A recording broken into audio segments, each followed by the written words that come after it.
We put all this worth in these numbers, right? So it's like your pant size. Like we get so stuck on this number. It means absolutely nothing in terms of your worth as a human being or your health. A lot of people go after the last 5 to 10 pounds for their entire life. How do we move forward and live our lives with social media as a part of that? I don't have time to stress about it, but it's also been a great exercise in, oh, you didn't stress about it and it still went okay. Welcome to the Melanie Avalon Biohacking Podcast, where we meet the world's top experts to explore the secrets of health, mindset, longevity, and so much more. Are you ready to take charge of your existence and biohack your life? This show is for you. Please keep in mind, we're not dispensing medical advice and are not responsible for any outcomes you may experience from implementing the tactics lying herein. Are you ready? Let's do this.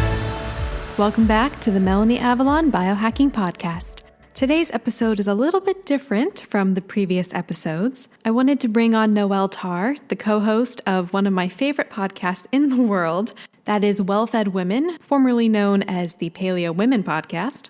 I adore that podcast. I adore the hosts. It's hosted by Stephanie Ruper and Noelle Tarr. I adore Noelle. I wanted to bring her on my podcast. But Noelle and I have become pretty good friends, and what this actually ended up turning into was more of a conversation between us about life as a female in our modern world, about the craziness of social media, about getting burnt out, about podcasting, running our own businesses, our thoughts on health and fitness, and just all of the things. But I think what ultimately manifested was a really thought-provoking and enlightening conversation. I enjoyed it so much, and I hope you get some gems out of it. I did want to make one little note about something we discussed at the end. So one of the last questions, I don't want to give it away, but it's the big question that we end on, and I would like to amend my answer. We hung up, and I was thinking about it and just realized that I had another answer, and that's tapping. That's all I'm going to say, tapping. That's also a teaser for something else coming soon. The show notes for today's episode will be at melanieavalon.com/wellfedwomen. I am a Himalaya partnered show, and if you follow the Melanie Avalon Biohacking Podcast in the Himalaya app, you'll get early access to the podcast 24 hours in advance, so definitely check that out. If any of you are chicken fans, especially wings fans, as you know, when it comes to eating meat and seafood, I am a huge fan of ButcherBox. They provide easy, affordable access to grass-fed, grass-finished ground beef, heritage breed pork, organic free-range chicken, and wild-caught sustainable seafood. I love their practices. They're doing so much for the future of our country from an agricultural and farming perspective, for the environment, for just so many things. And they have an incredible offer right now.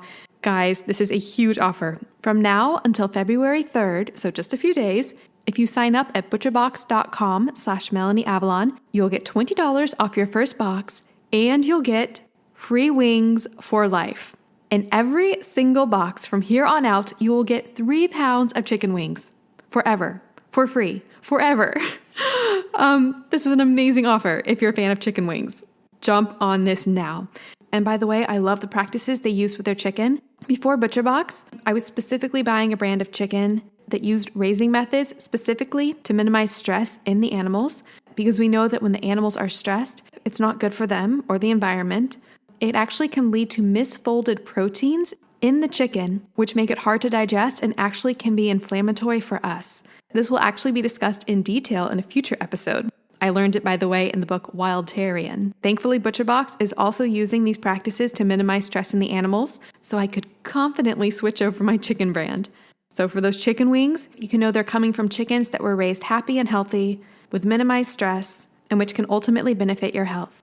Lastly, if you'd like to raise a non-toxic glass of clean wine while eating your chicken wings, definitely check out Dry Farm Wines. They go throughout Europe to find the wineries practicing organic practices and then test the wines to make sure they're free of toxins, free of pesticides, low in sugar, and low in alcohol. And they have an amazing offer for my listeners. They'll give you a bottle for a penny. Yes, a penny. Just go to melanieavalon.com/dryfarmwines. All right, now enjoy the show. So, hi, Melanie. Hi, Noelle. Is this not the coolest thing ever? So, for all of you who don't know, I am Noelle Tarr. I am the host of Well-Fed Women. And I'm here with Melanie, who is also a host of her own podcast, and we are doing a mashup.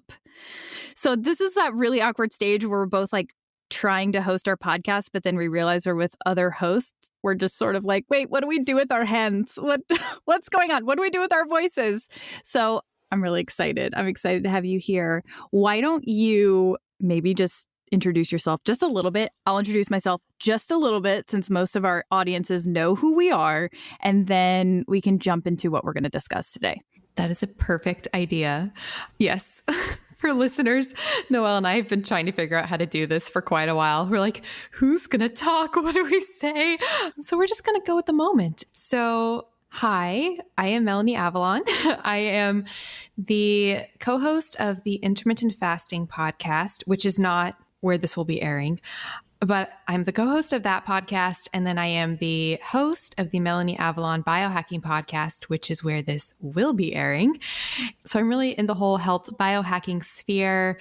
I wrote a book called What When Wine, Lose Weight and Feel Great with Paleo Style Meals, Intermittent Fasting and Wine. When I say paleo, I'm all into finding the diet that works for the individual. I don't think there's one right diet for everybody. I'm all into finding the intermittent fasting pattern that works for you, which is a little bit ironic given the history of, we could talk about that later. We have so much to unpack. I know. I'm just going to move on. And then enjoying a fine glass of wine, but basically biohacking, health things. Everything I do has really come out of, honestly, just my own journey to find what works for me and realizing that health is so much more than a blood test or what a doctor says about you, and that we're all searching for what makes us feel amazing and healthy and good in our bodies. And there's not one diet for everybody. There's not one protocol for everybody. And then on top of that, I think mindset is really, really what it comes down to in the end. And I am obsessed with Noelle, and she's like a wonderful human being. So kind. And the last little thing for listeners, I've been dying to bring Noelle onto the podcast. She is the co-host of the Well-Fed Women podcast, originally the Paleo Women podcast, right? Yes. Yeah, which I've listened to since day one. And listeners, so now I'm talking to my audience. I feel like I have to switch back and forth. I'm like, Noelle's audience, my audience. All of our listeners, yeah. So you guys know I listen to a lot of podcasts. There is only one podcast that I've listened to every single episode besides my own, and that is Noelle's. So Noelle, would you like to tell listeners a little bit about you? Yeah, you're very kind. And I'm so thankful that you reached out to me and we were able to connect and be able to form a friendship. Yeah, I started a podcast with my co-host, Stephanie Rupert, 5 years ago. It was called the Paleo Women Podcast. It was really the first big thing I did in terms of like my brand and my business starting to help people on a grander scale. So I started a blog. It's called Coconuts and Kettlebells back in the day when I was going through a nutritional therapy program. And I went and got my personal training certification with the National Strength and Conditioning Association. I was just like really gung-ho and excited to kind of start this new fitness and nutrition business. It started out as paleo, and I quickly realized that voice was needed because I think there was a comfort that people felt knowing that, oh, Noelle follows a paleo diet, so do I. I can listen to her. So I think it was important for people to understand we weren't about dogma per se, but we also came from the perspective of like holistic health is really important and nutrition is important. And I felt in my heart that I needed to move forward with, I started writing nutrition articles and, fitness articles and talking about how to like lose weight and all that kind of stuff, because I thought that's what would work best and that's what would sell and that's what people needed. And I quickly, within months of kind of starting that content and all that, writing and all that kind of stuff on my blog, I quickly moved to a much more personal topic, which is mindset and really pursuing what is right for you and taking a shift away from the dogma and diet culture and the shoulds and, what is everybody else doing and what is the latest influencer telling you you need to do. And I was trying to encourage people to move away from that and instead radically pursue what is right for them.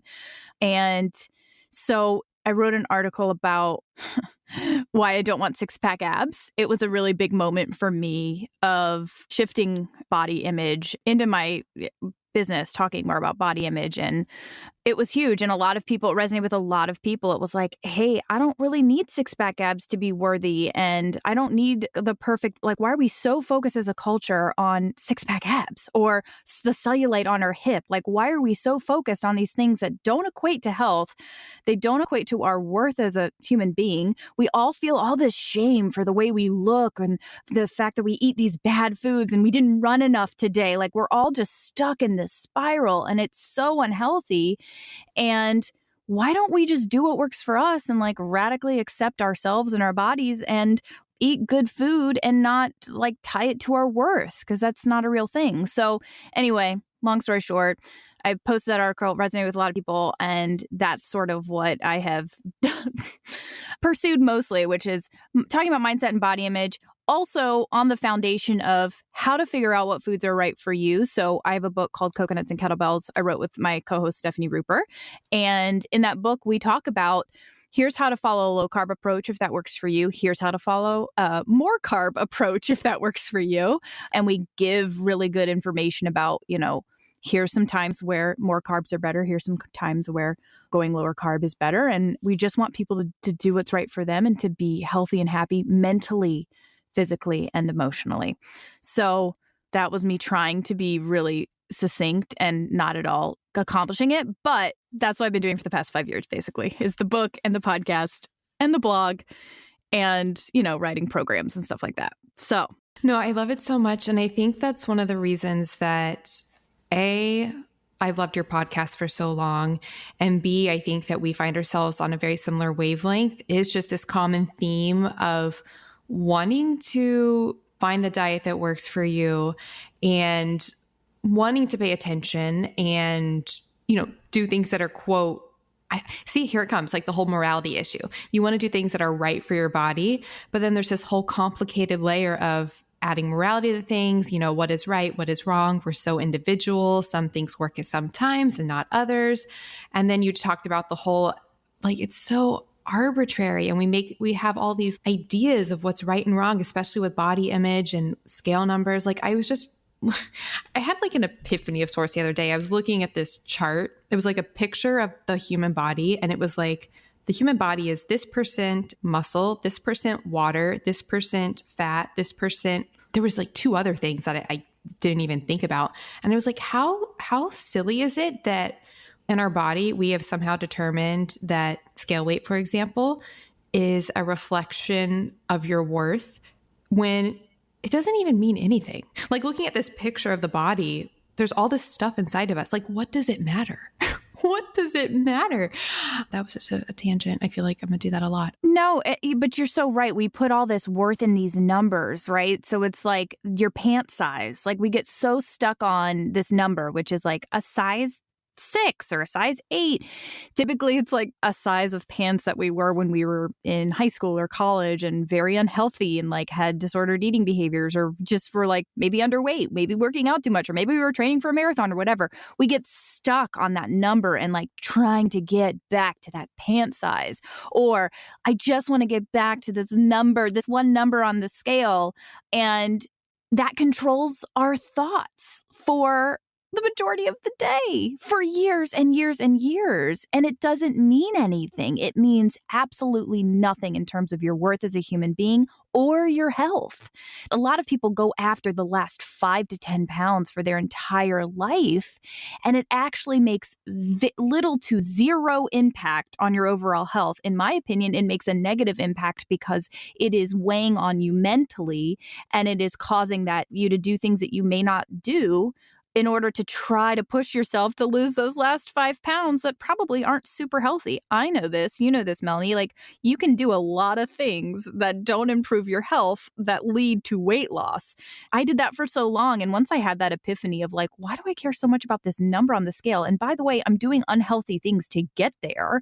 Why not just take care of my body and forget about the people who care about whether I lose the last 5 pounds or not, which by the way is nobody. So no, good tangents. Yeah, no, I have one last thought on that because I do think there's actually a very scientific mental reason for one of the reasons that we remember a weight and think I have to be this weight to be happy.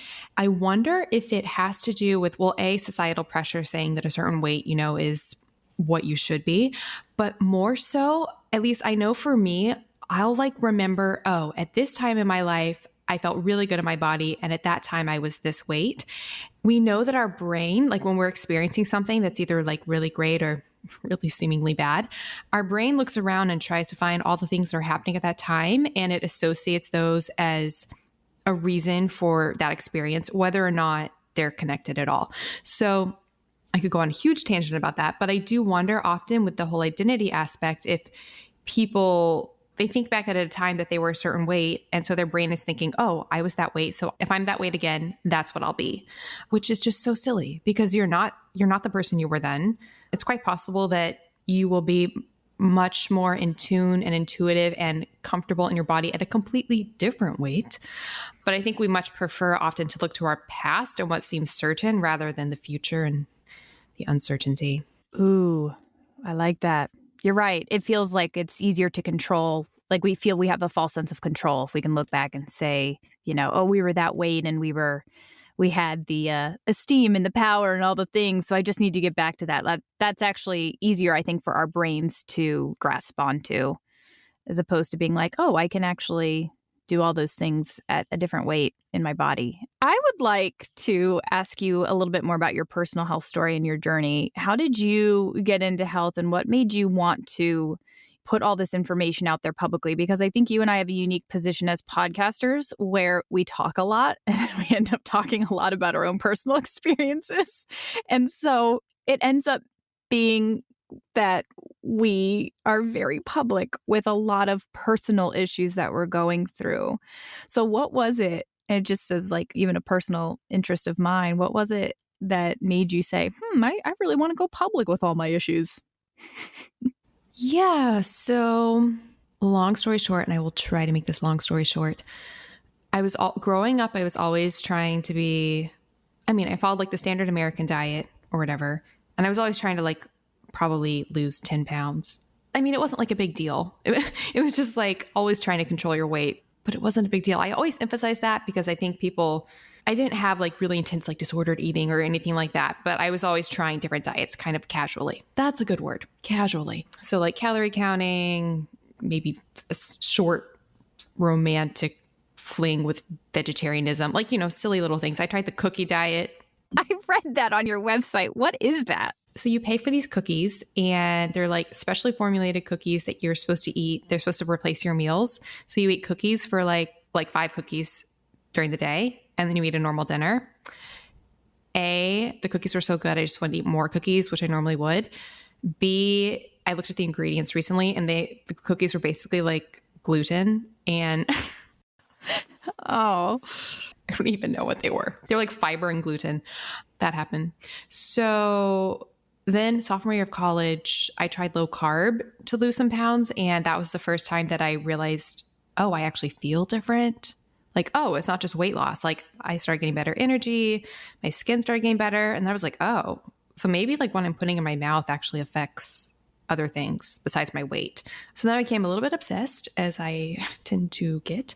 And I started doing all the research all the time. And I was wow, there's all this science to diet. And it literally affects your body. That's how I found intermittent fasting. So I started doing that junior year of college, said I was going to do it for a week, committed to it with a friend. I was this is going to be miserable. And it was so amazing. I never stopped. That was a decade ago. And then when I graduated from college, I tried paleo. I was I'm going to take it one step further. Didn't think it would make much of a difference, but basically until then I was eating low carb but processed foods. So then I tried eating just whole foods and again, saw amazing benefits. So I became really obsessed and pursuing acting in LA. I was often on sets every day and I would not be eating during when they would have their luscious eating times, because in case people are wondering, Noelle, you would be interested in this because I know you like to hear about set life. It's kind of crazy because when you're on films and TVs where they have big budgets, the food situation is unreal. The snack station could feed a third world country. And I probably shouldn't joke about that, but it really could. And the meals are like so much food and it's like gourmet and it's just insane. Really? Yeah. If it's low budget, then no. Then it'll be like, here's a Pop-Tart. Huh. Yeah. One set I was on, they had a shrimp ice sculpture. Oh my gosh. I'm not making this up. I was like, why is there an ice sculpture? But there was shrimp in it. So point being, I would not be partaking in these experiences, and people would ask questions. And I got really tired of like explaining myself all the time. So I was like, I'm just going to write a book. That's why I wrote the book. So the book came before your blog? Actually, might have all been around the same time-ish. That I originally self-published the book. So this was like a self-published version. And fast forward, everything was great. Everything was working. Got food poisoning. And then that just started the downward spiral / upward spiral, because we're always going to look upward, of GI issues. And then when your gut gets out of whack, it's actually pretty hard to get it back together. That was the first time that I wasn't just like thrilled about the possibility of, oh yeah, I can feel fantastic from diet. It became like a necessity and a relentless hunger search to figure out how are foods, like really, how are they affecting me and how can I best manage my health? And yeah, so things got intense, and I've been struggling because it's nice when everything's working and you're feeling really great with it. And I think that happens in a lot of camps, especially people who are like hardcore extremists with diets. Like they find a diet that works for them. It works for them. It's an extreme diet. And so they think it'll work for everybody. And I totally get that, because if you've never actually experienced struggles with, finding the diet that works for you, it's very easy to see, oh, this diet works for me. I feel great. It should work for everybody. So I'm the complete opposite. I'm like, I know how hard it is to find the foods that work for you. And I don't think there's one diet that works for everybody. And please, I don't want people to get into camps and think that one food is right and one food is wrong, when really it needs a much more comprehensive picture. And then I struggle with like this imposter syndrome now, where I feel like I'm putting out there what I'm finding in my research and experimenting, what I really think can truly help people. But at the same time, I have my own struggles and challenges. So it's like, ugh. People will come to me, they're like, what do you eat? What do you do? I'm like, don't ask me. Do not ask me. So you're in a position right now where you're still trying to figure things out. Would that be correct? I think I'll always be yeah. Mm-hmm. That's true. I think I'll always be trying to figure things out, because life does change, right? Like our circumstances change, and so our bodies change, and what works for us changes. And I think that one of these really interesting things about being as we age and get older is that hormones change, our stress levels change, life around us is changing. And so, and then as we age and our, that has an impact on how we operate. Some of us end up getting pregnant, raising my hand, and that really changes everything. And so what used to work really well is no longer working, and it gets really confusing. And truthfully, I think that what I'm doing now will probably be not at all what I'm doing in 10 years down the road. Like, what about perimenopause and menopause? Like, how am I going to go through all of that, and what's going to change then? And so I am totally with you. Like, I think we're all always struggling in our own ways and trying to figure out like what is going on, what's going to work for us now, and how can we feel better and live better. I hate this, and people hate this too, but I'm like, everything always comes down to like, where's the stress coming from and how can I reduce it? Yeah, exactly. I'm so happy you kept saying the word change, because if I only want one thing to not change, I would love to, and this is something I've been bringing so many people on this podcast about and discussed. Recently, I had an episode with Amy Johnson. I'll put a link to it in the show notes. I really recommend listeners check it out. But I think like the stress and the mindset piece is so huge if I've learned one thing, because things are going to keep changing, like you said. So what I'm really trying to cultivate a mindset of is like reaching a place where I am okay with any experience, because realizing that I'm not the experience, things change and that's okay. That my inner spirit, so like the Melanie inside of me or the Noelle inside of you, like that's not affected by our physical experiences, what's happening with our diet, what's happening with our bodies, what's happening with our stress, like there can still be this foundational person inside of us that doesn't have to be affected by that. So I just want to be at a place where I welcome change, because change is change, and not having all this drama and meaning attached to my physical experience at any one moment, because that's not what defines me. That's a really hard place to come to. I know. Yeah.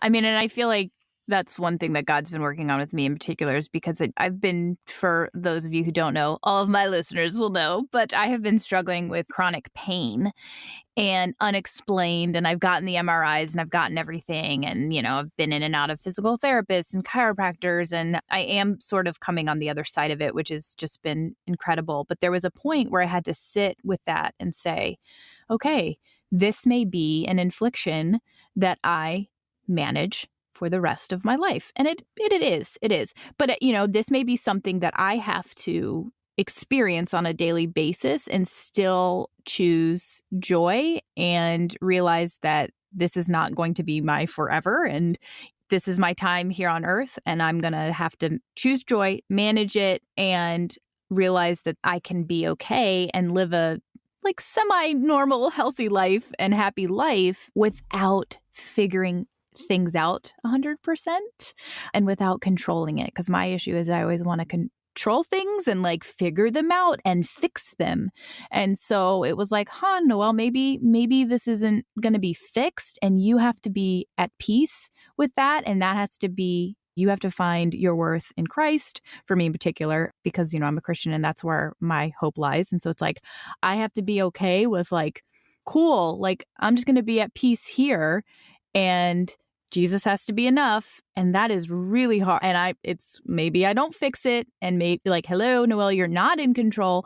And that is a really hard place for me in particular to be.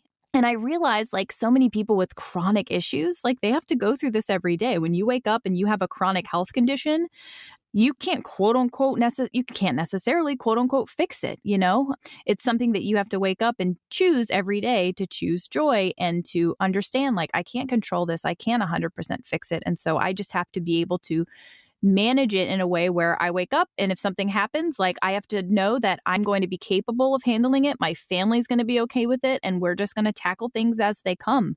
And so that's a huge mindset shift. And it's very hard, I think, for personality types like yours and mine, Melanie, who we are, you know, achievers and accomplishers. We want to fix things and we want to be in control. But sometimes that's a detriment to our health. You were saying like being okay. I feel like there's so much peace, though, in that concept of just being okay with things. And I think, like you said, that can really bring us back to a place of love and joy and gratitude. And I mean, I know like Noelle and I are very similar in that we're both, yeah, like you said, achievers, like doing all the things all the time. We want to be in control. And what I've experienced, at least a lot recently as well with that, is I remember I would always hear, like, even a few years ago, this idea of like, oh, if you keep going at this pace, you'll hit burnout, you know? And I'm like, that'll never happen. Like, I know, me too. That doesn't happen. Like, no, that's been happening. And, all right, I'm like, oh, okay. So this is what this is. How does that make you feel? Like, I mean, when you're realizing you are kind of burning out, like, how are you processing that? It's so interesting because there are obviously different ways we can respond to that. Initially, I would respond with sort of like panic, like, okay, how can I further control things so this doesn't happen? Which I don't think is the answer long term. That sort of shifted to, I actually have a tendency to kind of, and I don't like this either, but go to a sort of state of apathy. Like, okay, well, I just won't engage with this then. Like, if there's something that's unpleasant to me, it's like, okay, I'll just not engage because that's very safe, rather than stress about it, which we like cannot afford to do at this moment because of stress. But I don't think apathy is the answer either, which finally brings us to what I was mentioning, like being okay thing. So I think what I'm working on right now is learning how to accept that, okay, I can't do all the things all the time. I can do what I can do, and that's okay. And I can be at a place, hopefully, and continually, what I'm working on is being at a place where I can choose what I choose to do. I can choose to do things that bring me joy, and I can hopefully stop stressing about having to fulfill these maddening goals that I set for myself. I was talking to a friend and they were talking about how they work for like a conventional boss and how they did not like their boss. And I was like, well, I sort of have a boss, but it's me and it's like the worst boss ever. And if you took like my internal me, like that's like the Melanie boss inside of me and like made it a third party person, that would be the worst boss ever. They'd be like, you need to do more. You're not doing enough. Like you're such a failure. You know, pull yourself together. So yeah, it's a struggle. It's our inner critic. Yeah. I think it's really hard, especially in our social media day to day, where we feel like we have to be on all the time and we never have solitude anymore because we're constantly connected to things. But how about you? Like, so is this the order? You had like the blog and the internet and all of that, and then the podcast and the book, and then like your Strong from Home program. Like, is that sort of, how did that all materialize for you? And how have you seen that affecting your life as far as running it as a business, and then what we just talked about with like the stress and not hitting burnout. And then of course you have 2 beautiful children. So that's a whole nother aspect, bringing in family. Yeah. I think I haven't really spoken publicly about a lot of this, but I mean, I have, but at the same time, you don't necessarily talk about your failed vision. But I'm so appreciative for the opportunity. Like, I'll get this out of the way for this sake, but I'm so appreciative that I get to work from home and manage my own schedule. And I have the flexibility to not work for somebody and work for myself and all that stuff. This is kind of what I had set up for myself 5 years ago down the road. My husband and I were on board for it, got myself out of my corporate job. Here I am. It's finally all coming. We wanted to have kids and I got pregnant. And when I did, I was like, okay, here we go. I'm going to finish this book. I'm going to finish my program. And I did.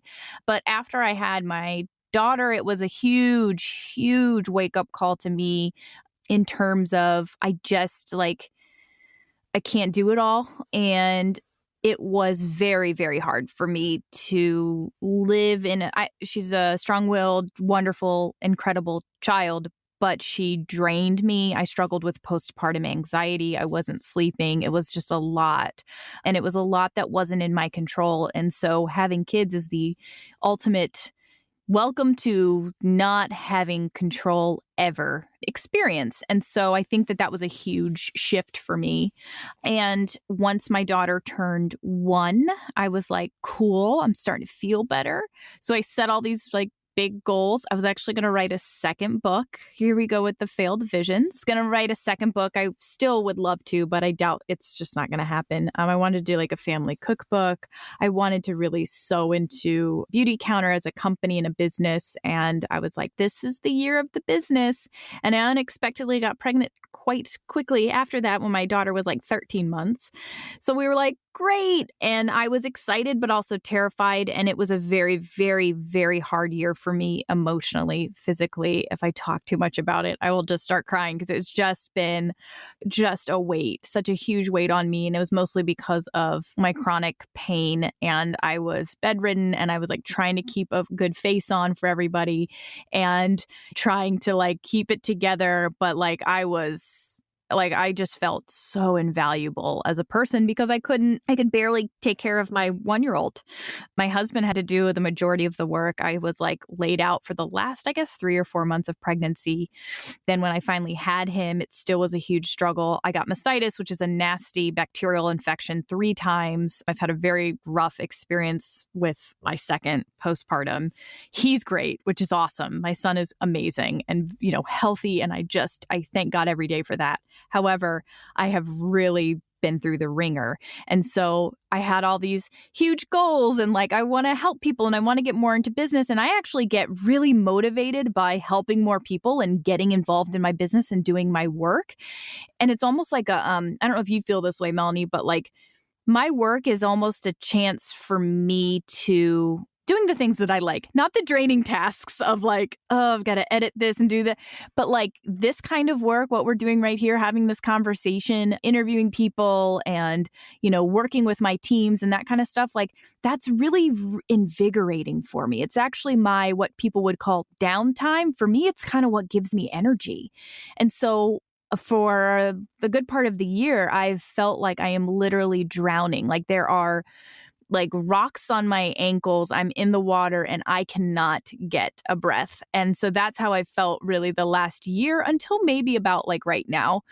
And it's been very emotionally draining for me and mentally and physically too. And I got to the point a couple months ago where I just was like sobbing because I just couldn't. I was so done with being in pain. And my husband was like, I'm figuring this out. And he asked around and found a pain specialist that really helped me, just a physical therapist. So I'm like definitely on the mend. I'm definitely like perkier and happier now and I feel better. But it's been a really rough year, especially being in the health and wellness field. When you have these goals and this vision and you want to do all this stuff and you just can't do any of it and you feel like you're struggling and you want to still help people, but like you don't have your own oxygen mask on, it's really hard. And so I know that a lot of people, my listeners who have listened to this podcast, have heard me probably complain more than they've heard me enough complain about my back pain and just like working through all of that. But it's taken a lot out of me. And so that's been really hard as somebody in the quote unquote public eye when you're really struggling so much and you want to not be. How do you navigate those waters and how much do you share and how much do you maintain face? And so I've sort of used this opportunity to just be super authentic and open even if it's not going to help my cause.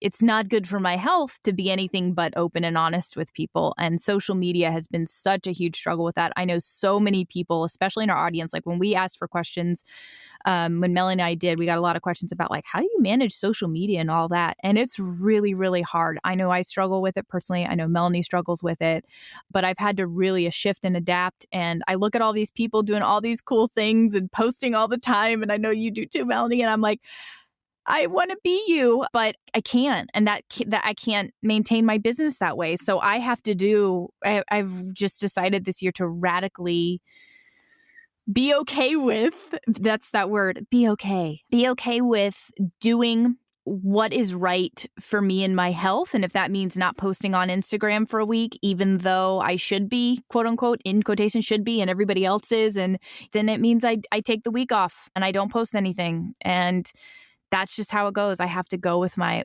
flow. And I'm honest with people now, when if you see my Instagram posts, I'm usually like, this was a really sucky week. Here's a cute picture of my kids, though. But I just think people actually, in my opinion, and I've talked to you, Melanie, about this, I think people relate more to those struggles than they do seeing you be completely fake and positive all the time. So you said so much that resonates with me, and I'm sure it resonates with so many people. And so you were talking about how, like conversations like this are actually what give you energy and how some things can be draining and others not. And I recently been reading the book. Have you heard of Kyle Cease? I think I told you about him. Mm-mm. You always have all these people, Melanie, that are like, you're like, have you heard of it? And I'm like, no, I need to write that down. You know all the people and all the things. That's my problem. Actually, as a quick side note, that's one of the problems is I'm like constantly consuming information. And I don't think I was listening to another interview, irony aside, talking about how taxing it is on our brain because we can't constantly be consuming information 24/7. Like that wasn't a possibility for our brains in the past. And so now we're at this point where our brain is like constantly consuming and our brains can't handle that. Like they need time to like not. This is not to say that you should stop listening to this podcast, but I will say that like, you're so right. Like now we're in the car and we're listening to podcasts and we're listening to news and then we're like, get home, we turn on the TV and we, we're always like consuming. And we don't ever have a moment where we're like, let me just sit here and do nothing. Yeah. Yeah. Because he was saying when we stop taking in information, there's a point where the brain actually, reorganizes that information, interprets it, makes meaning of it. And we actually need that. And if we're constantly consuming, we never have that. Same with the solitude that I was mentioning before is that we may think we have solitude, but we never do, because even when we're in like the car, for example, 10 years ago, you'd be in the car and okay, that was like a moment of solitude because there was literally nobody to talk to. But now we get on our phones. Right. Or breastfeeding, we get on our phones. I've tried to stop myself from like, it's like, okay, Noelle, just sit and look at him and not be on your phone. And honestly, I've been dealing with a lot more. This is where Melanie has come in and helped me with her biohacking, is that I have been getting a lot of migraines and headaches. And so I've been doing more red light therapy and blocking blue light because I think I'm on my phone so much because I'm breastfeeding a lot and I'm like in the dark a lot. And so I'm scrolling and I'm like, whoa, I am so in overconsumption mode and so in like blue light mode that it's actually impacting like headaches, migraines, all that kind of stuff. So yeah. Hi, friends. I hope you're enjoying eavesdropping on this conversation between me and Noelle. One of the ways Noelle and I have really bonded beyond our similarities with the podcast, life, health, mindset, is our skincare and makeup. Noelle is actually the reason I found Beauty Counter, so I really, really owe her for that one. The Beauty Counter is honestly the solution if you want to clean up your skincare and makeup, which is one of the most potent exposures for toxins that we experience today. What's super important is they do the testing to make sure every single ingredient is safe for your skin. They don't cut corners, they do the testing. Really important to me is they test for heavy metals in every batch, which is huge, so huge.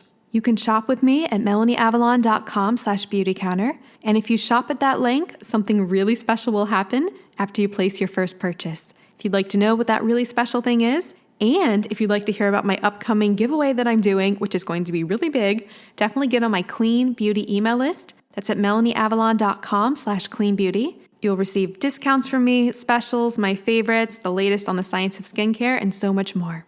All right, now back to the show.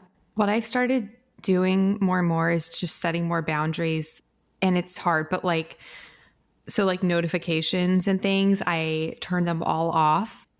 So that's why I'm sort of bad sometimes with like texts and different things, because I just have turned off all notifications. I figure if somebody has to get to me, they will. That's that I always have to check email. So that I do check. But I have my like at night after a certain time, I have my routine and I don't engage after that. And I've just started to realize I'm like, okay, it's okay for me to go into this time where I cut off the world. And if something so bad happens where I need to be contacted, like I'm sure I will be somehow found and contacted. But I know like not everybody might not feel that they can, set up certain boundaries, but I think we can set up boundaries, even if it's something as simple as I'm going to try, okay, every time I'm in the elevator, for example, not to get on my phone and see what happens. And I mean, that's a really good exercise in mindfulness, kind of similar to like when you do meditation and you realize how much, they say meditation, it's not about being quiet. It's about realizing that this voice that constantly talks in your head is not you, and that that's okay. And you don't have to engage or do what it wants you to do. Well, do you constantly feel like you're pulled back in though? Because I think there are a lot of personality types that are pulled into social media because it does feel like a sense of connection, and when they're not connected, they feel it's hard. But also with you, and I know a lot of our listeners have their own businesses and they're trying to build them online. It gets really hard when you're trying to build a business online. And I wonder, how do you manage that? Like, how do you manage being healthy mentally, emotionally, and physically and pulling yourself away from social media, but also understanding like, gotta be on social media to like do all my things. Like how do you navigate those waters? Yeah, it is really hard. And it speaks to something. So like, cause I just need more time. It's like, if we had more time, because that's something else. Like I want to be really connected to my audience. So I have like a Facebook group, Paleo OMAD Biohackers. And I mean, it's only about 3,500 members right now, but as a part of that, like this is a huge topic and a big question for the next generation. So like when you went into college, were you like all on social media and all that kind of stuff? I guess during college, it was mostly Facebook, but I've never been a huge social media person. So like even when like Instagram came out, I was like, And I mean, I feel like when I was in college, it wasn't quite to the intensity. It's so weird that was like, I guess almost like a decade ago. Not quite, but it wasn't to the intensity I think that it is today. I think it has so rapidly become more intense. It's intense. So, well, I'm super thankful that I was raised before, like high school and middle school. This wasn't a thing. I don't even know what it would be like to be in the social media world now as like a adolescent. In college, I think it was like a good time still, but now it's just like, it's so, like I just said, intense. I mean, it's something I would like to try implementing that I haven't completely implemented yet is, I know like Tim Ferriss said in one of his books, one of his podcasts or somewhere, that like for emails, for example, he only checks them like in the morning, I think, and then the evening and not throughout the day. Or does he only check in the evening? He only checks it like one certain amount of time because he said that most issues actually resolve themselves before then. So like if you just check the emails at night, half the stuff that people were like emailing about might already be addressed.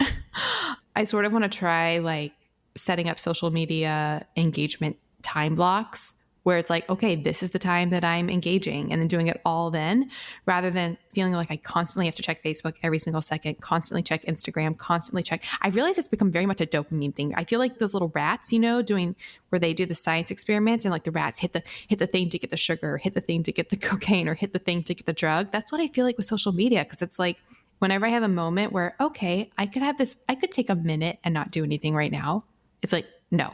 Let me click my phone and see if there's an alert. Let me click my Insta. Let me check my email. It's like I'm a little rodent trying to get the sugar. You're much cuter than a rodent, Melanie, I will say. But yeah, that's very intuitive because it is exactly that. There's actually been a lot of studies about how a notification is like a hit for us. And so a lot of social media companies like apps and stuff like that put those little red notifications. That's why they want you to push you notifications. One, so you check it more and you're on more, but also you get that dopamine hit.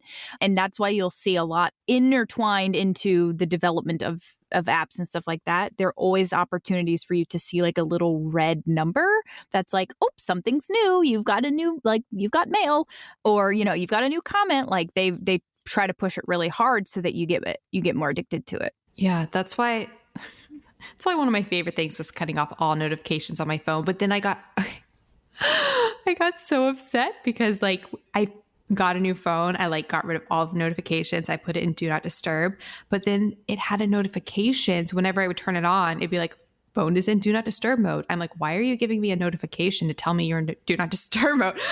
Like the purpose was to minimize. Sorry, little side note. No, I mean, all this is to say that it's a really different time that we live in. And I think it's only getting worse. It's just, we have to learn how to coincide with social media in a healthy way. And as business owners, as people who are not business owners, we have to be very intentional with how we consume, and like our health depends on it. And so it's just, I think it is being intentional. It's putting boundaries. I like your idea of like the blocks. And I also just take the opportunity to like work on things. Like, I don't know about you, but I just have a hard time sometimes on my phone being efficient. So I try to find ways to make it more efficient. If I need to be on my phone and I need to be working, how can I be very efficient? And so that's, maybe I'll do a little bit of research beforehand. Sometimes I type stuff up in a note on my computer so that I can just like kind of copy and paste it. And it's just time blocking. It's treating it like I have a moment here. I'm going to apply my time. And when I'm done, I need to remove myself and I'm not going to open the app. And it does take work to do that. But otherwise, we're just a victim to the notifications. And that's not a place I think nobody wants to be living that way. Yeah. And then to that, the next problem or the next issue is wanting to be efficient, because then it's like, oh, I need to capitalize on all my time. So I need to be making every moment productive. So then I fall into this trap of like, how can I maximize every single second to get every single second out of it? When I would much rather as a person just be at a place where I'm doing what I want to do at this moment, and that's okay. And I don't have to be doing other things. It's okay to not engage with everything. It's kind of like the idea of, I heard minimalism expressed this way, and I hadn't heard it expressed this way before, but I'm saying on minimalism was finding like a great joy in a few things rather than a little bit of joy in a lot of things. And I was like, yes, that's what I feel like now I'm trying to spread myself thin, and I'm trying to consume all the information and do all the stuff all the time, when maybe it's more about having great, beautiful joy in every moment for what it is, rather than feeling like it has to be other things. And you were talking about feeling weighted down, and I just feel like we carry so many things that make us so heavy, and we think we need them, like, because that's all we know. And we think if we don't have them, then we're not doing enough, or that things won't be okay. So I'm also just trying to move towards this place of like not doing anything that makes me feel heavy. And that's really vague. What kind of things are that for you? Well, it's really interesting as a thought experiment, listeners. You can do this as a thought experiment. So like think of all the different things that you do throughout the day, and you can feel in your heart your reaction to it. Like I think we like to take our brain and be like, and we like to think through our decisions and our choices and be like, we like to make a list. Should I do this? And this is why it's good. And this is why it's bad. And this is why I should do it. And this is why I shouldn't. We try to like figure it out logically, when our heart seems to know pretty intuitively what it wants to do. And it makes me wonder, if we did just live by our heart, what would happen? And honestly, I think it's fear that keeps us from doing that. I mean, I know I'm too scared to do that.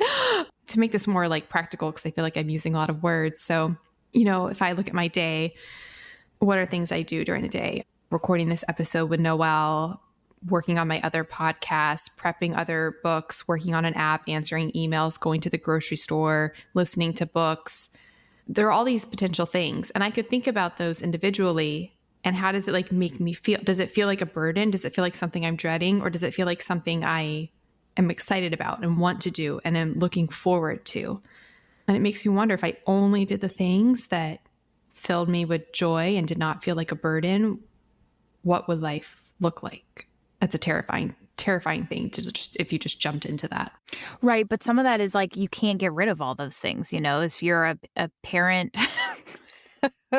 not to say that my kids don't bring me joy, but there are a lot of mundane tasks that are not super like joy giving.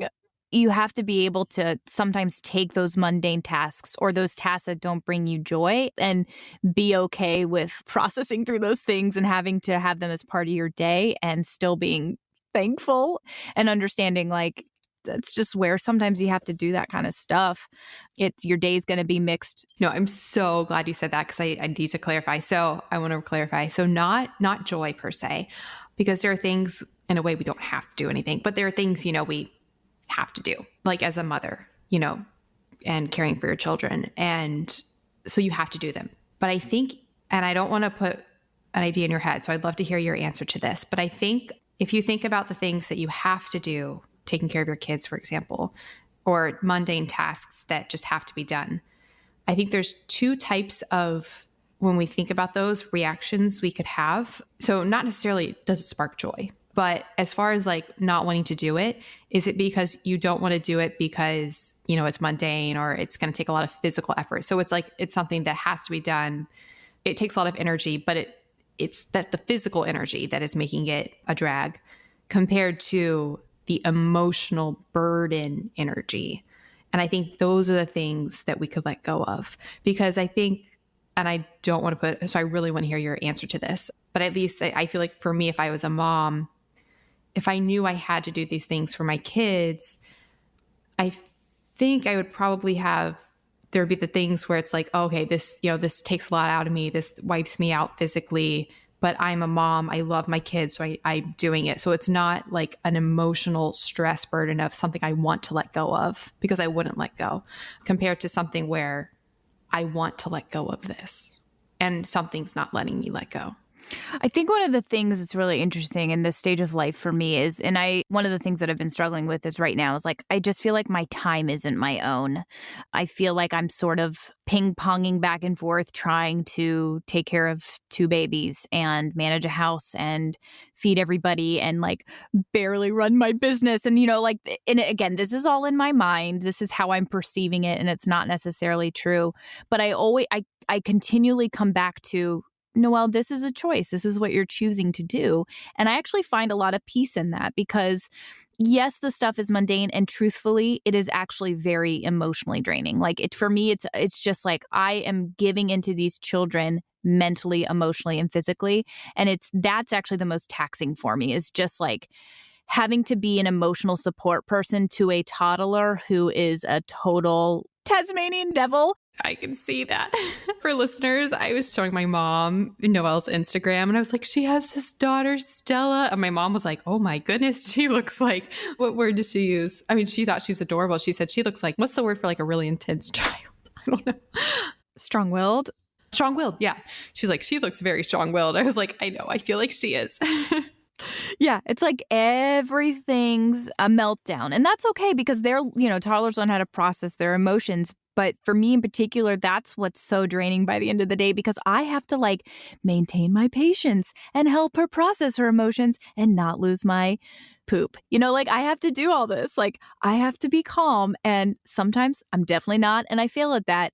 But I keep coming back to like, this is a choice. Like this is the life that I have set up. These are the things that I'm choosing to do. I wouldn't change it. And it's okay. And you know what? If I ever feel like, wow, I don't want to do this anymore, I don't feel guilt or shame about it. I think the weight that you're talking about is feeling in my opinion, this is just my experience. It's like feeling the guilt and the shame of like feeling bad about whatever you're doing. Like, I kind of hate this, like, and I think a lot of moms feel that way sometimes. Like sometimes we're just done. We're just done with it by the end of the day. And you know what? I think the most freeing thing for me has been recognizing where I'm starting to feel guilt or mom guilt or shame about any of that stuff and be like, no, you know what? It's cool to be done with it sometimes. Also, like I've chosen this. This is what I want to do. This is the life I've set up. And sometimes it's not going to be pretty and other times it's going to be really great. And so I have to learn how to like mentally, emotionally, visually, like process all of that and just be able to let it go. And sometimes say, this isn't fun, but it's a choice and I'm going to move forward and do it anyway.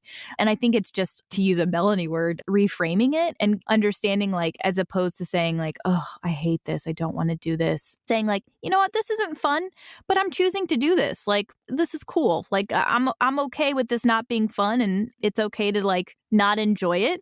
And I don't need to feel bad about that. I can say, yeah, this isn't fun and just keep moving forward. That has been 2019 for Noelle Tarr. No, exactly. Going back to like the being okay thing, being okay with the way things are, be okay. And then I think the follow-up for me is be enough. Like feel like almost the same thing as I am okay. I am enough. Like I don't have to be more. I don't have to be experiencing more. I don't have to be anything other than what I am at this moment. And that's okay. Yeah. And I know that you're working on this too. And I think that people in general, women in general, we could all benefit from letting go of the things that aren't serving us. And I think that that's what you were talking about too, is just like in terms of like letting go of the things that aren't bringing you joy. Like I've had to really reevaluate when you get to a point like you are, Melanie, where you're burnt out, or me, where we're at different stages of burnout for different reasons. It's like you really have to evaluate what it is that you're doing, where are you putting your energy towards, and what do you need to let go of so that you can survive and continue to do the things that make you joy, bring you joy. Because sometimes if you're keeping these extra things that you think you quote unquote should be doing, they're robbing you of energy. And that's energy that you could be putting into things that you want to do and that bring you joy. So I've totally had to reevaluate that as well in 2019, is just figure out what's zapping my energy and how can I restructure everything so that I have more energy to do things that are better for my health and bring me joy. So I just keep thinking the irony of thinking, but the more and more I research like mindset, epigenetics, like how our perspective of our environment and our world affects our body on a physical level, it just seems so key that our perspective of everything is huge as far as literally how our cells manifest and how our genes affect our body. So if we can reach this state, it's really hopeful and it's really amazing because in theory, every single moment could be a moment of growth, healing, and renewal in theory. If we could choose to interpret everything as doing that, which is very exciting to move towards. And I know that seems like, oh, you can't, I'm not saying you have to be like really, really happy all the time, but literally every moment could be a moment of just experiencing the world, learning from it, benefiting from it, enjoying what is to be enjoyed. There doesn't have to be stress, fear, or heavy things from an emotional standpoint, because it's our brain which decides emotionally how to interpret that. It's super hard. And I obviously am not there, but Can we ask a question from our community? yeah, please. Okay, so I have one from Jacqelin, and I think that I'd really like to hear perspective on it. She says, I would love perspective on how introverts and ambiverts felt at first, taking the big dive into sharing your life so publicly. Opening up that space to want to connect with others or do something entrepreneurial is very exciting, but also intimidating and scary. How do you set boundaries for what to share? Kid pictures, no kid pictures, what to say, what not to say, how to arm yourself against negative feedback if you're a highly sensitive person. All these skills are such a strength, but also make someone incredibly vulnerable and nervous to want to put themselves out there. Now, are you an introvert? 100%. Okay. People are always shocked by that. Or podcast listeners are. Yeah, no, it is for me because you are very open. So how do you protect yourself from getting drained, so to speak, as an entrepreneur? I think that that's something really interesting to think about because you typically do have to really put yourself out there a lot. And then also there's this downside of you put yourself out there and then oftentimes you get feedback and some of it's negative. Yeah. So remember at the beginning when I was saying how, like with the food stuff, people will come to me and be like, what do you do? And I'm like, don't ask me. This is a perfect example of that. I don't really have a healthy relationship with how I engage with this because I am such an introvert. So, and I'm very shy and I take things very personally and I get really upset if I think people don't like me. I take things very, very personally. So it was really hard when we first started, especially the intermittent fasting podcast. And I would read some, reviews, iTunes. And the thing about iTunes is so frustrating is you can't talk back, like you read this and it's just like there. Yeah. So I would read, I started getting, the funny thing is you get so many amazing support and love and things, but we obviously see the negatives. And the way I dealt with that, this is not a good example of anything, but the way I've dealt with that was I would Google for hours why it's good to have haters. So I had to reframe about, oh, this is actually a good thing. That's how I chose to engage with that. And then Are you proactive? Sorry. I'm like want to interview you, but at the same time, how do you protect yourself as an introvert from okay, so that's how you deal with negative feedback, but also how do you protect yourself from getting exhausted? From just having to be sort of, I would call it on point. You kind of have to be on point a lot, especially with interviewing and podcasting. Do you have to proactively take downtime? Yeah. So, actually, and when pursuing acting, this was always the thing that was a big part of it as well, was I had to feel very much on point for auditions or going to things. So in a way though, that lifestyle, when I was more pursuing that 100% before all the podcasting and everything, that was almost better because it was I could pull it all together. I could be on point for this concentrated amount of time when I'm auditioning. And then when I wasn't there, it was okay, I didn't have to deal with anything else because I wasn't really engaging with social media because I didn't feel the need to. So it was I could balance between the two. And I felt really good and really I felt I got a big high from auditioning and everything and being on sets. So I think it worked really well compared to now where it's I just feel I have to constantly be on point all the time and engaging with people all the time. And as people will know, I kind of was, the way I was dealing with it was I just chose not to engage. So I was not on Instagram. Right. It's just a good thing. It sounds not where I'm coming from. But Noelle was you just start putting yourself out there more on Instagram and being more open with people. And I'm actually very, very grateful for that. So thank you, Noelle. Thank you. You pulled me out of my shell.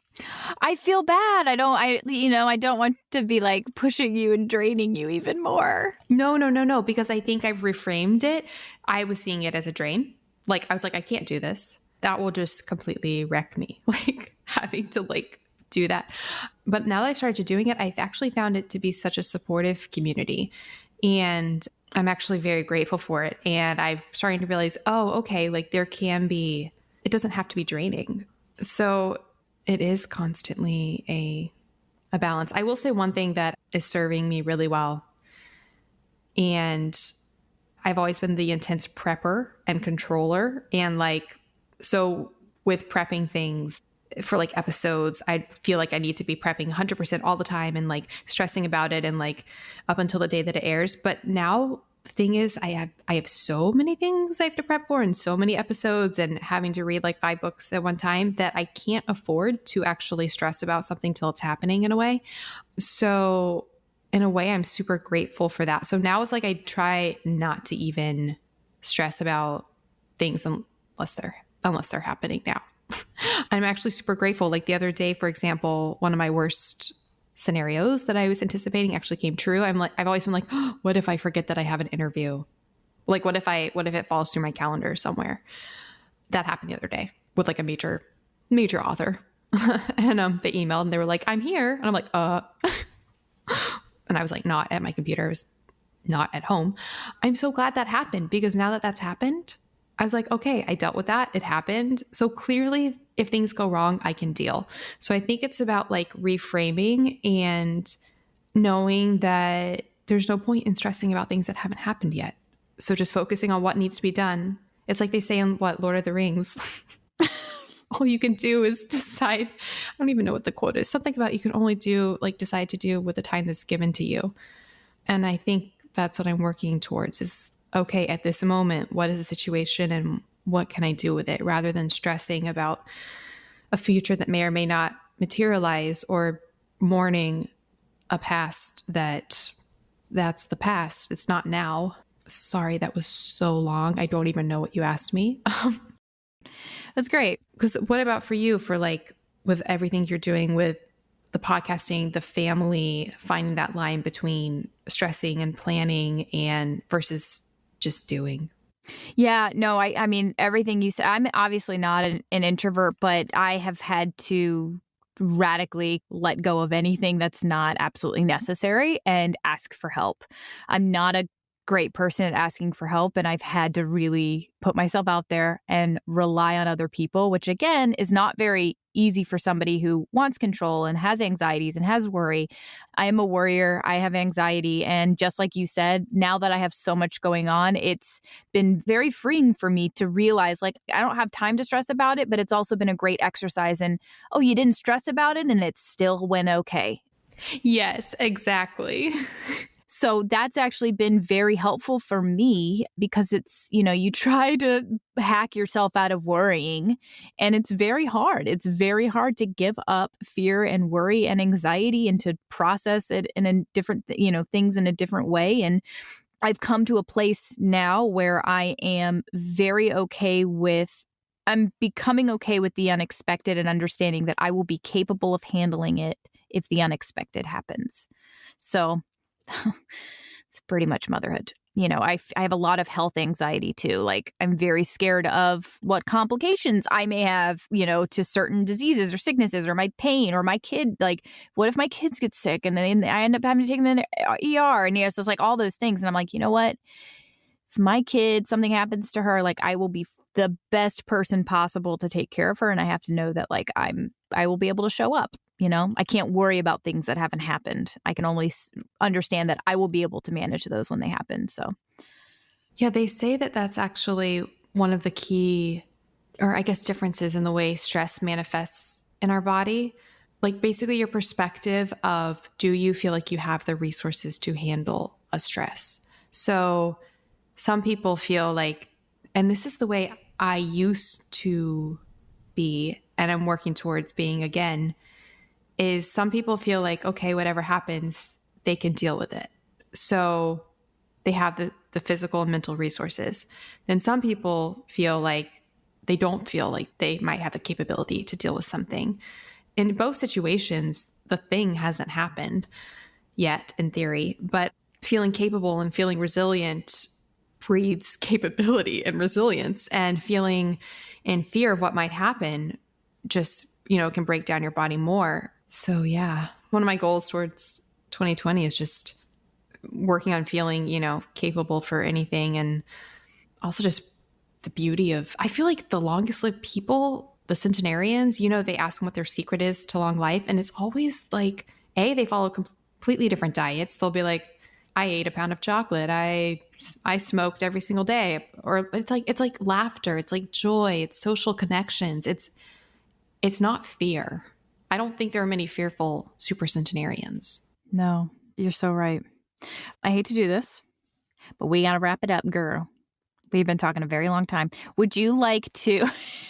We could probably talk for another hour.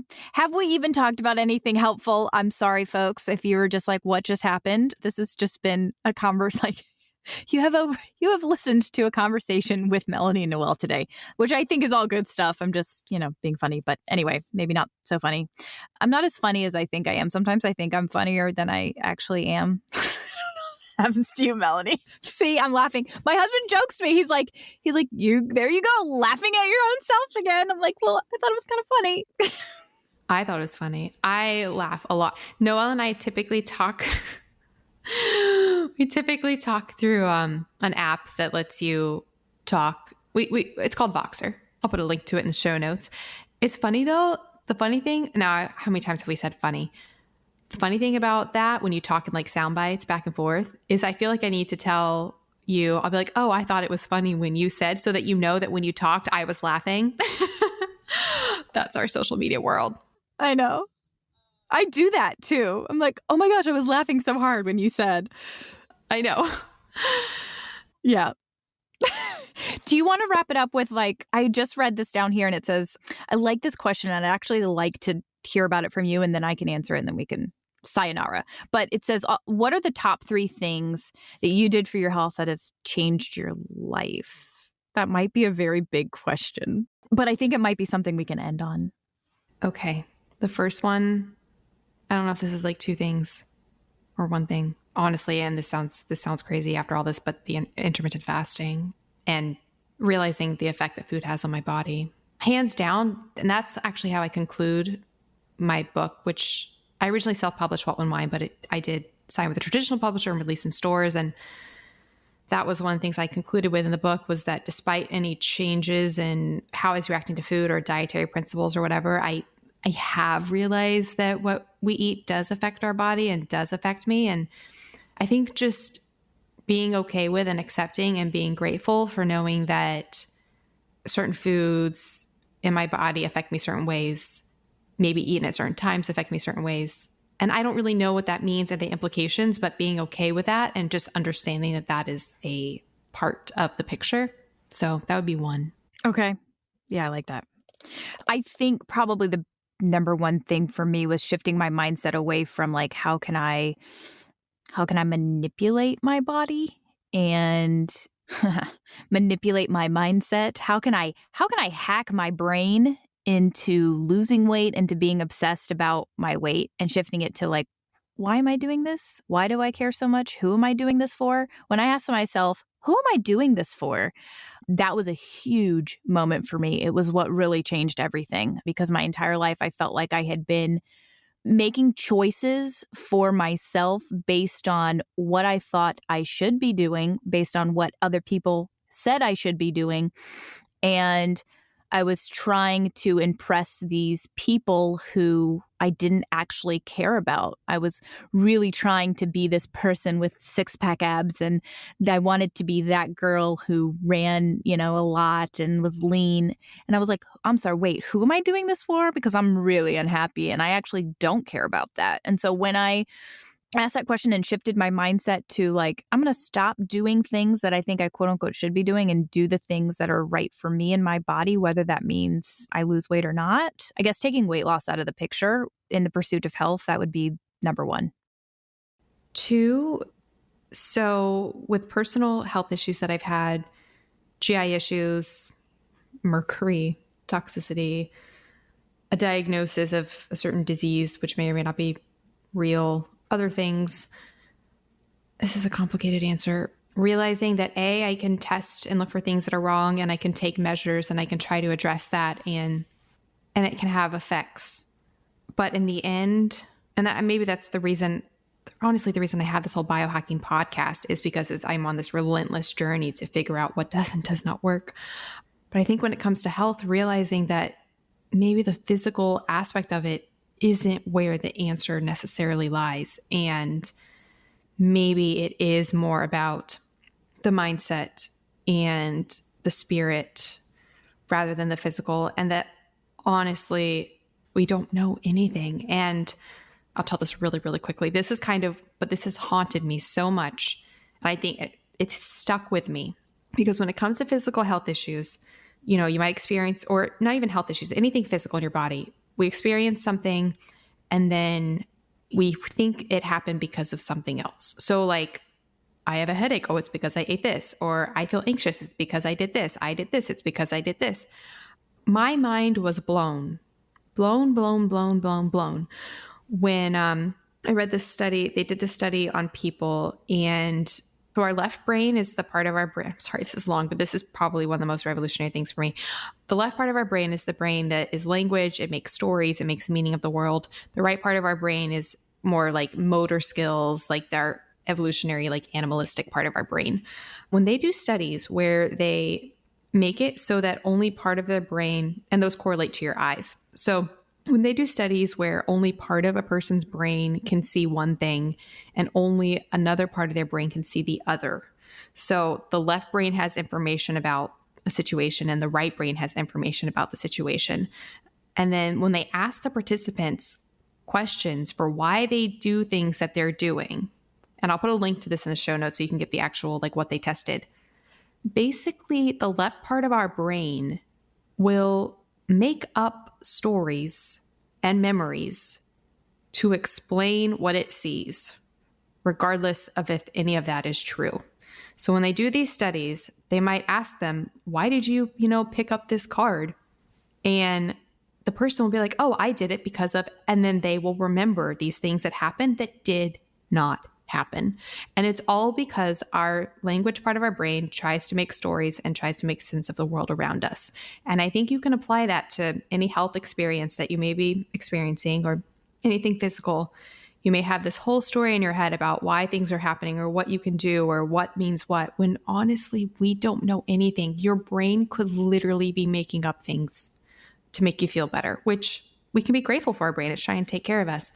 But I think that was one of the biggest shifts I had as far as health stuff goes, because I realized I don't know the answer. I can research, I can try to do the things that are going to best suit me at any one time. And that's my mission with my podcast. But in the end, I don't know. And that's okay. And that's very freeing for me. My number 2 is going to be it is very complicated, but it's most like revolutionary health things are not simple. However, my next one is number 2 is very simple. I stopped running. That's it. End of story. And of course, there were a lot of things in that. But yeah, when I stopped running, best thing I ever did for my health. I was never a runner. You'd have to like pay me to be a runner. Yeah. Do you know your third one? Okay, so number 1, stop pursuing weight loss and do what was right for me. Number 2, stop running.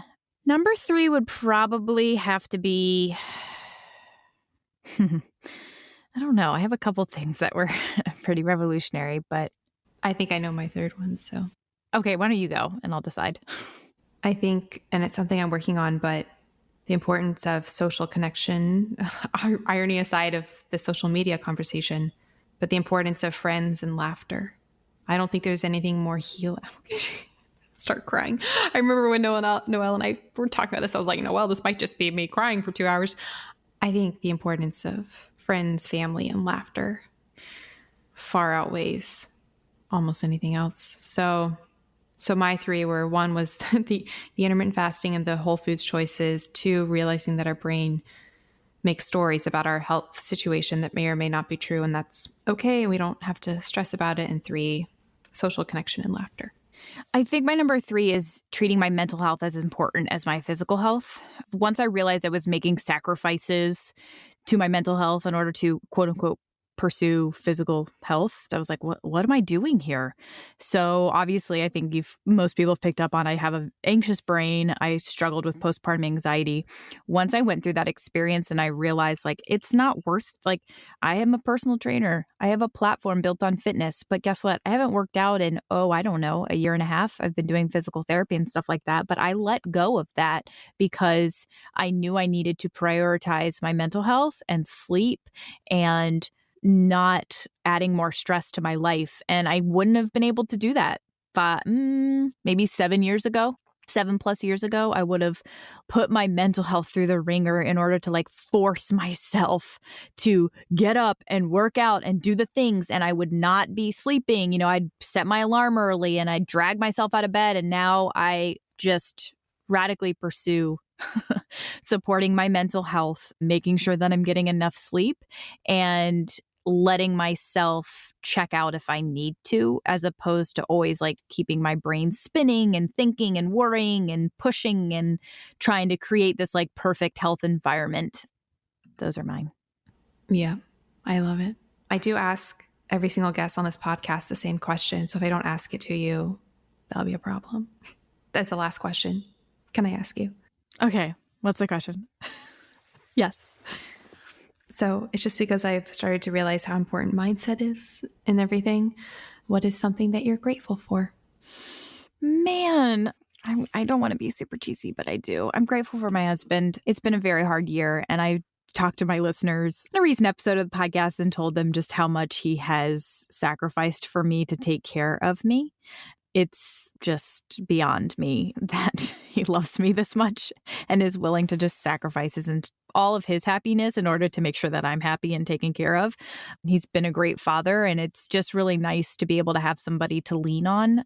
I have wonderful family and all that kind of stuff, but he has gone above and beyond to take care of me. He's downstairs, like entertaining my hungry child right now. He does all those wonderful fatherly things, but he's really gone above and beyond to like take care of me physically, mentally, and emotionally. And sometimes I don't know where I'd be if I can go to a very dark place if I think about having to process everything that I've had to process in the last year without him. So I think anybody who struggles with mental health, whether it's depression or anxiety or you're a worrier, it's so important to have other people in your camp with you and to be able to talk to and express those things to other people, and to have people like a support system, a foundation that you can fall on when you do trip and fall and you can't get back up. So very grateful for him. I love it so much. Well, this has been, and now I'm going into the way I always end the podcast, because then I'm always like, this has been absolutely wonderful. And I am super grateful for you, Noelle, but I really am, like, so much. Yeah, I'm grateful for you too. I'm grateful that we were able to talk for an hour and a half. I appreciate all of you who are still here listening to us. Obviously, listen to Melanie's the Melanie Avalon Biohacking podcast. And I'd love for you to listen to also Well-Fed Women. Oh, please, guys, listen to Well-Fed Women. It's like my happy place. Oh, did you know, I just listened to it at night when I'm like preparing my food, and it's like my me time and I'm not engaging in other like social media and like work. That's really cool. Because then I just feel like I'm with friends. And now that I like know you, I really actually feel like I'm with friends. I feel like I could be like talking along. Yeah, that really means the world to me, because that's honestly like what I want. I want people to feel that way. I appreciate that. I have those podcasts that are that for me. And so I love to be able to like support you in that way. Anyway, this has been great. I appreciate you coming on, and I just appreciate you being here.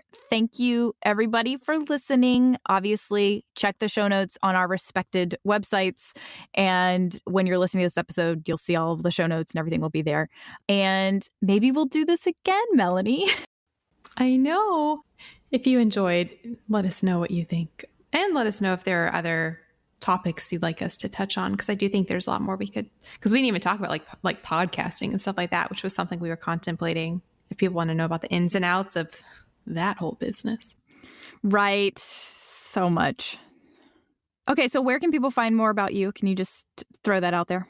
So melanieavalon.com is my website, or ifpodcast.com for the other podcast. You can listen to the Melanie Avalon Biohacking Podcast. It's on all platforms, as well as the Intermittent Fasting Podcast. I'm on Instagram at Melanie Avalon. And please join my Facebook group. It's Paleo OMAD Biohackers, Intermittent Fasting plus Real Foods plus Life. That's where we just kind of talk about all the things, biohacking. You can talk about anything you want there. So yeah. And how about for you, Noelle? Noelle, how can listeners better follow you? My website is coconutsandkettlebells.com. Same Instagram at coconuts and kettlebells. The book is called, wait for it, Coconuts and Kettlebells. And I have a workout program called Strong from Home that's connected to my website. And I have a Facebook group now. Thanks to Melanie for the push on that one. It's called the Well-Fed Women Holistic Health Community on Facebook. It's been so fun to interact with everybody. And yeah, we are there. So thanks, Melanie. Yeah, just going to say, it's so ironic, the whole social media conversation. And then I'm probably on Instagram more now because of you, and you're on Facebook more now because of me. We're doing it in an intentional way, Melanie. All right, bye, Noelle. Talk to you later. All right. Thanks, Melanie. Thank you so much for listening to the Melanie Avalon Biohacking Podcast. For more information, you can check out my book, What When Wine? Lose weight and feel great with paleo-style meals, intermittent fasting, and wine, as well as my blog, melanieavalon.com. Feel free to contact me at podcast@melanieavalon.com. And always remember, you got this.